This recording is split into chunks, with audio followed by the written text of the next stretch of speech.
समास सिद्धि के अंतर्गत द्वंद्व समास को सिद्ध करेंगे आज। तो इसका पहला सूत्र है जिससे कि हम सिद्ध करते हैं कि ये द्वंद्व समास है, वो है च अर्थे द्वंद्व, यानी कि च के अर्थ में द्वंद्व समास होता है।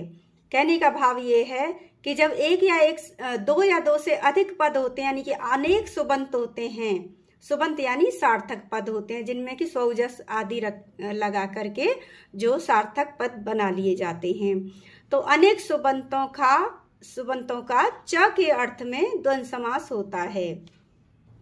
कहने का भाव ये है कि जब अनेक पदों को च के माध्यम से अलग अलग कर दिया जाता है तो वो द्वंद्व समास हो जाएगा, और जब हम उसको समस्त पद बनाएंगे यानी कि अनेक पदों को एक करेंगे तो च को हटा देंगे और च का अर्थ देने के लिए उसमें वचनों के हिसाब से हम वचन लगा देंगे प्रथमा विभक्ति का। जैसे मान लीजिए दो हैं, कुक्कुट मयूर्यौ, तो यहाँ मुर्गा और मोरनी दो हो रहे हैं ना, यहाँ मोरनी लिंग भी अलग रखा है और शब्द भी दोनों अलग हैं। तो यहाँ पर च को दोनों को हटाया, कुक्कुट च मयूरश्च हटा दिए च को, और कुक्कुट दोनों को मयूर को एक साथ जोड़ा और द्विवचन का प्रयोग कर दिया। इसी तरह से मान लीजिए यहाँ पे तो दोनों अलग अलग हैं इसलिए ऐसा कर दिया, लेकिन अगर एक जैसे होते हैं जैसे रामच रामच रामच रामच, तो वहां पर आप क्या करेंगे, बहुवचन रामाह यानी एक शेष हो जाएगा। लेकिन जैसे लिंग अलग है या लिंग भी अलग ना हो, राम और कृष्ण दो हो गए, तो यहाँ पर रामश्च कृष्णश्च को हम क्या समास करेंगे, राम कृष्णऊ, यानी कि अंत में जो आ रहा है उस पर हमने द्विवचन का प्रयोग कर दिया। तो जब हम समस्त पद बनाएंगे तो जितने भी सुबंत हैं उनके अनुसार वचन का प्रयोग करेंगे अंतिम पद के साथ। यदि एक शेष रहता है तो एक में करेंगे, दो शेष रहते हैं तो दोनों को रखेंगे, लेकिन अंत वाले में वचन का प्रयोग करेंगे। तो यहाँ दो हैं तो यहाँ द्विवचन का प्रयोग किया, यदि दो से अधिक होते हैं तो बहुवचन का प्रयोग करते हैं। द्वंद्व समास के भेदों को यदि पहले जान लेंगे तो सिद्धि करना आसान रहेगा। एक है इतरेतर द्वंद्व। इसमें क्या होता है कि दोनों पद प्रधान होते हैं, इतरेतर यानी एक दूसरे पर, दोनों पद प्रधान होते हैं, अंतिम पद के अनुसार समास का लिंग निर्धारण किया जाता है। यहाँ पर एक दूसरे के हिसाब से दोनों का ही लिंग एक दूसरे पर निर्भर हो जाता है। कहने का भाव ये है कि अंतिम जो पद होगा, अंत में यदि स्त्री है तो स्त्रीलिंग का बनेगा समस्त पद, और यदि अंत में पुल्लिंग है तो समस्त पद जो बनेगा वो पुल्लिंग के अनुसार बनेगा। कहने का भाव ये है कि अंत वाले में ही हम वचन का प्रयोग करेंगे। तो इतरेतर द्वंद्व में दोनों पद प्रधान होते हैं, अंतिम पद के अनुसार समास का जो समस्त पद जो बनेगा उसका लिंग निर्धारण होगा, और उसी के अनुसार उसी में फिर वचन का प्रयोग किया जाता है। जैसे कुक्कुट च मयूरी च, कुक्कुटश्च करेंगे यहाँ, क्योंकि पुल्लिंग है तो पुल्लिंग का सुबंत हमने कहा है ना, तो सुबंत का है यानी कि उसमें विभक्ति यानी सुप्रत्याहार लग रहे हैं तो विसर्ग आएगा प्रथमा एक वचन में, कुक्कुट च मयूरी च, और विसर्ग का श्रुत्व संधि कर देते हैं, च परे होने के कारण श हो जाता है, तो कुक्कुटश्च भी लिख सकते हैं, मयूरी च।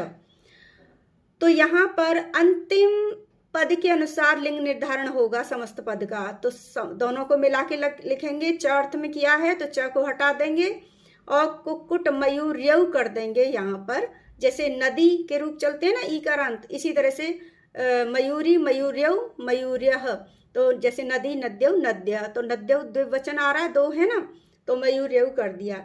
इसी तरह से राम च कृष्ण च या रामश्च कृष्णश्च करेंगे तो अंतिम जो है उसी में द्विवचन का प्रयोग होता है, राम कृष्णौ, तो अंतिम के अनुसार लिंग का निर्धारण हो जाता है।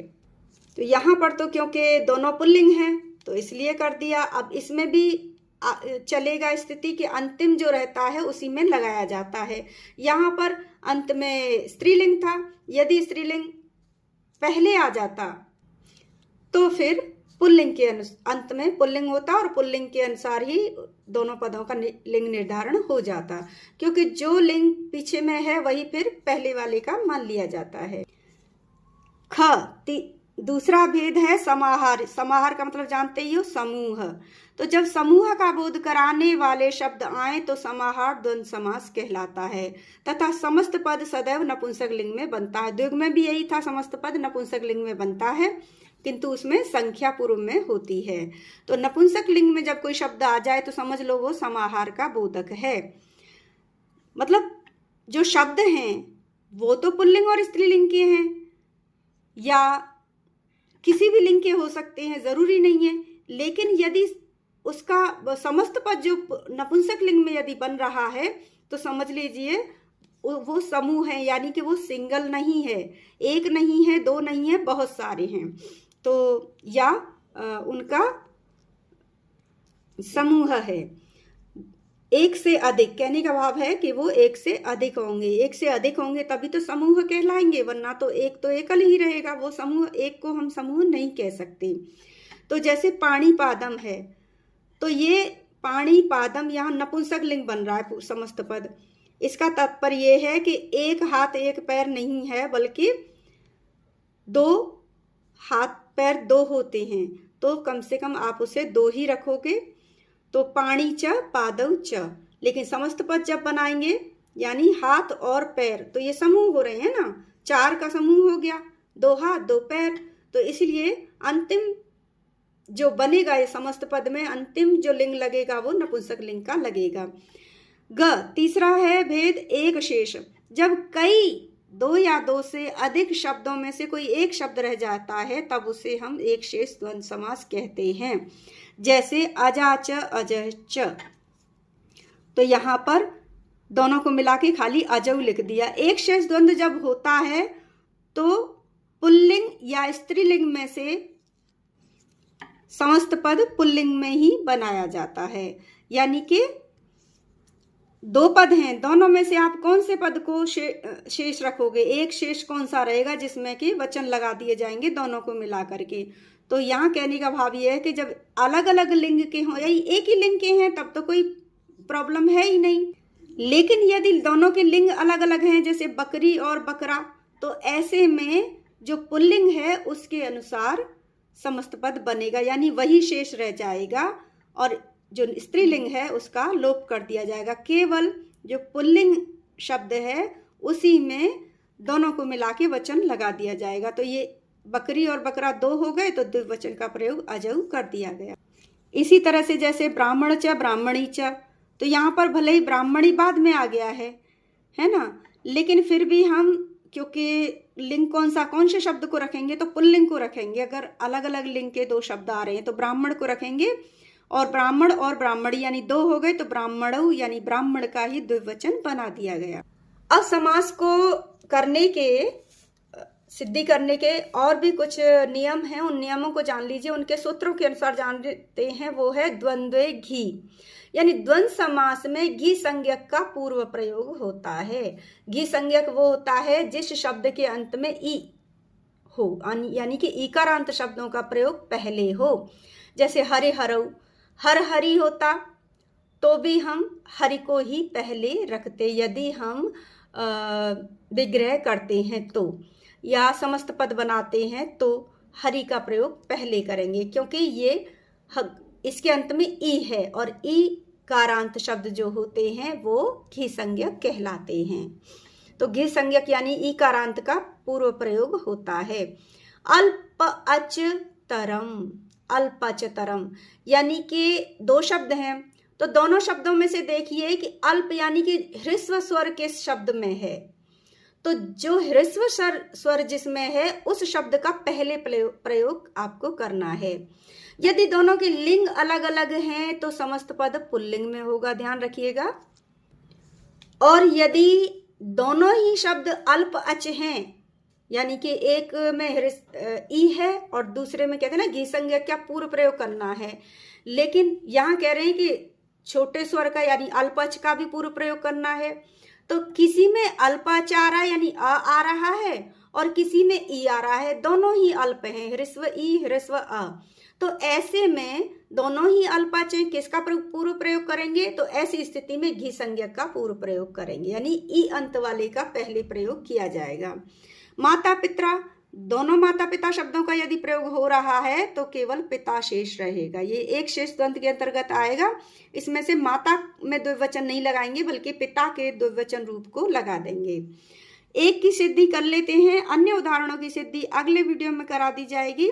जैसे धव खदिर घोड़े और गधे, तो धव अ खदिर अ दोनों ही ह्रस्व अच हैं। अब पूर्व प्रयोग किसका होगा? इसमें किसी के पूर्व प्रयोग की आवश्यकता ही नहीं पड़ेगी क्योंकि इतरेतर द्वंद है, दोनों ही समान है, यहाँ तो दोनों ही ह्रस्व अंत वाले हैं। तो ऐसी स्थिति में बस अंतिम जो पद है उसमें च को हटा के यानी विभक्तियों को हटा के और च जो हमने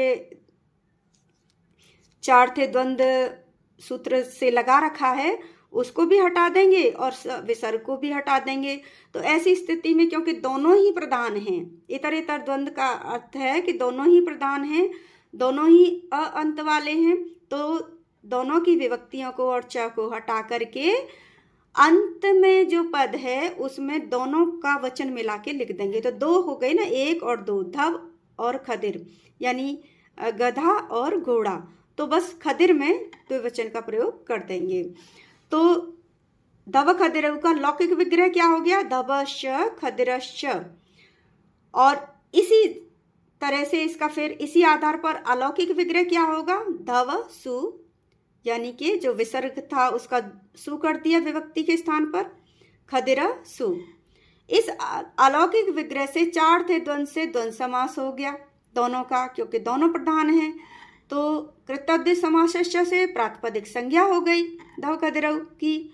धव खदिर में सुपो धातु प्रातिपदिकयों से यानी प्रातिपदिक संज्ञा होने के बाद सु का यानी सुप विभक्तियों का लोप हो गया। अब एक शेष एक देश विकृत न्यायत्वाद से, क्योंकि विकृति आ गई, अब इसे पुनः सार्थक करना है तो सुप विभक्तियों का आगम कर दिया। तो सुप विभक्ति में आपको पता ही है कि ये इतरेतर द्वंद है और चार थे द्वंद से इसका द्वंद समास हुआ है। अतः इसमें इनकी संख्याओं को देख करके वही अब सु विभक्ति नहीं लगेगी, दो हैं तो यहाँ पर औ यानी द्विवचन का प्रयोग होगा। सु औ जश होता है ना, यदि और होते तीन होते तो फिर तीनों को रखते और साथ ही उसमें बहुवचन का प्रयोग करते। जैसे धव खदिर महिष च, ये धवश्च खदिरश्च महिषाश्च, तो धव खदिर महिषा ये हो जाता है, यानी कि महिषा विसर्ग लगा के बहुवचन अंत में लगा दिया जाता। तो यहाँ पर अविभक्ति लगाई है हमने एक देश विकृत न्यायत्वाद से। पुनः इसको सार्थक पद बनाने के लिए औ का प्रयोग हुआ, क्योंकि ये दो हैं इसलिए, और ये समास धव खदिर सिद्ध हो गया।